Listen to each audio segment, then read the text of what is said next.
We must understand this, engineering means essentially to make things happen the way we want it. That's engineering, isn't it? To engineer this building means what? We want it the way we want it. We could have sat under a tree, but we choose to build this building because we want to sit under something engineered the way we want it, as suitable for us. We air conditioned the place because we want the temperature in a certain way. All this we did, but is it not important that you engineer this the way you want it? Hello?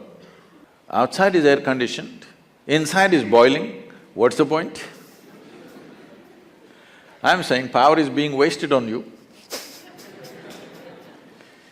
In the last 150 years, with the advent of science and technology, we have more comforts and conveniences than any generation ever could imagine, isn't it?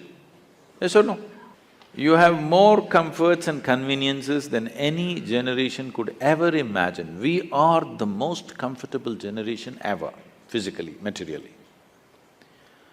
But can you say, are you the most peaceful generation? Joyful? Loving? No. Or can you even say you're the most intelligent generation? That'll be a wrong thing to say. Anybody who claims he is intelligent amounts to foolishness, isn't it?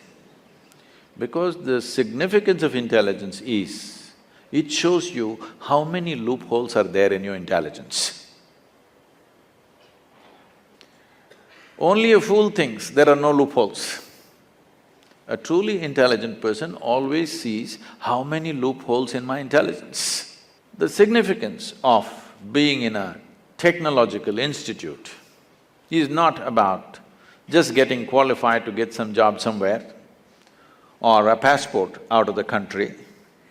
It should become a way of creating life, making life happen better than the way it's happening right now, because this is a fundamental responsibility that we have as a generation of people, because we occupy this space on the planet for a short, brief time.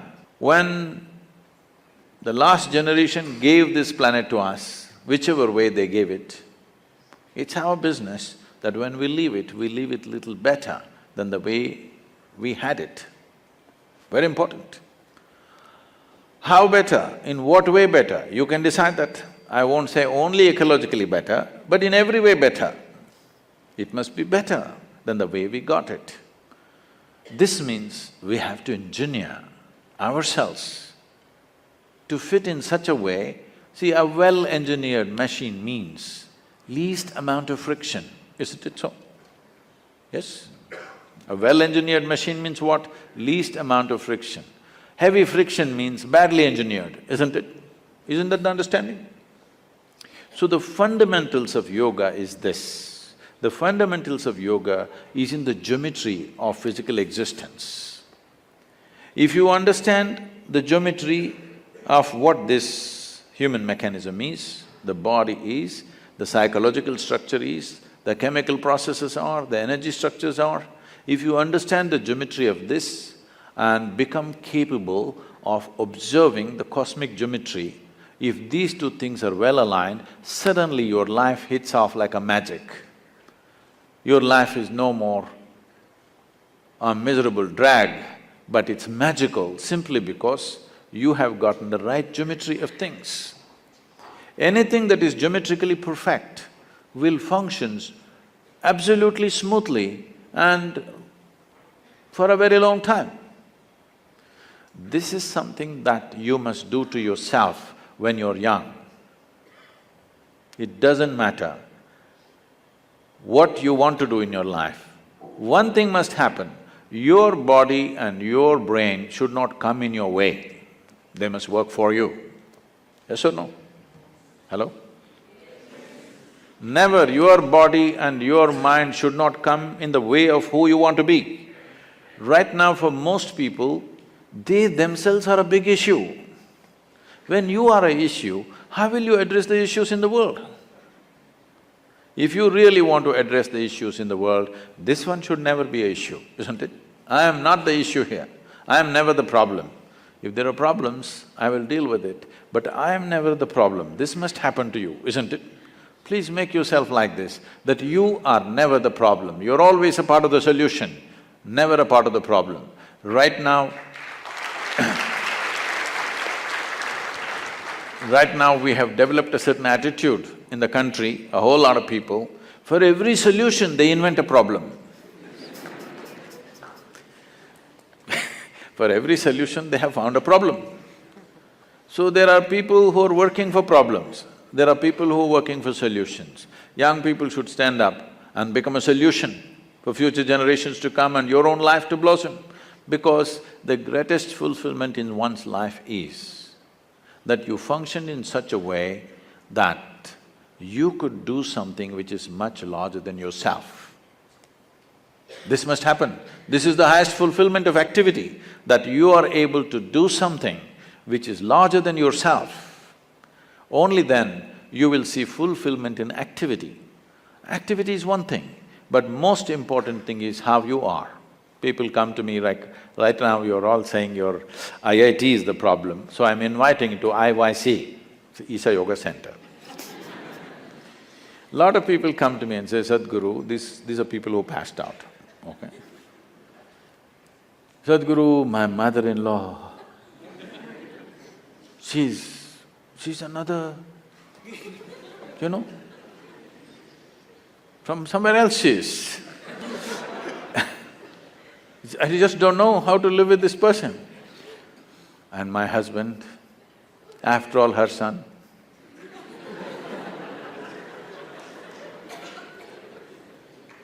My wife, impossible. My boss, he's not even human. Like this it goes on. Then I tell them, see, don't worry. Your husband, wife, mother-in-law, boss, nobody will come here, you're protected. Like IIT. Your IYC also well protected.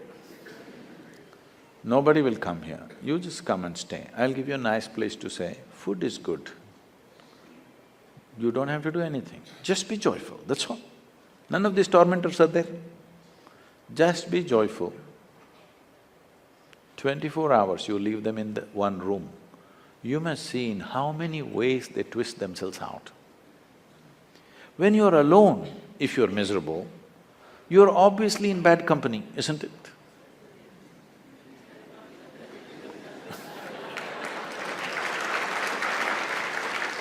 So all the young people should do this to yourself. At least for 3 days, 1 week, I will provide you the atmosphere, otherwise you can walk into the Himalayas. But there is no food and supply, you know, you will have to go searching. I will provide you food, everything. Just come, spend some time, not with any purpose, simply. If you sit alone for 3 days, no television, no book, no texting, simply by yourself, let's see what happens. You must know the nature of who you are. You should not go on dodging yourself and one day you will explode into something. You must know what is the level of madness you're suffering. When I say madness, if your mind is out of your control, is that called madness in definition? Hello? If your mind does not take instructions from you, it's out of control, is that called madness? Just try. Just today, after this event, just go sit quietly in your room. Just see what all your mind does. You decide, don't tell anybody. You decide what is the level of madness you're going through. With this, if you enter the world, what will you create? You will only create who you are, isn't it? You cannot do anything other than what you are. What you are is what will happen to the world around you. Before you step out into the world, is it not important, at least you're this much equipped that you are not the problem. If you meet a problem and get married, we'll see. But you are not the problem. Can you make this happen for yourself as young people, that you are never the problem? You are not the issue in your life. Other issues, if they come, we will deal with it to the best of our ability, but this should not be an issue, isn't it? This can be easily done, very simple processes. If you invest on 20, 30 minutes a day, you can bring this possibility into your life. It is just that it needs a certain orientation. Because life is continuously outward. To turn inward, it needs a certain help and situation has to be created to make that happen. We are very much willing to do that with you. It's my wish and my blessing, this must happen to every youth of this country because India, the people of India has suffered immensely. I don't know to what extent all of you are exposed, many of you are from good families. I have walked through rural societies right from my, early youth. It's not good, believe me. It's just not good, it's not some idyllic situation out there. It is bad. It's very bad in most parts of the world. Where we are, they say they are the better off states. The better off states are like that. I know the Bimarus, how they are. We can't just live like this. We can't just continue to live like this, insulating our humanity and thinking everything is okay. It's time we have a living humanity, that our heart beats for everything, our heart bleeds for everything, and we will do the best we can do. In our lives, if we do not do what we cannot do, there's no problem. But if we do not do what we can do, we are a disastrous life, isn't it? It's my wish and my blessing, you should not be that disaster.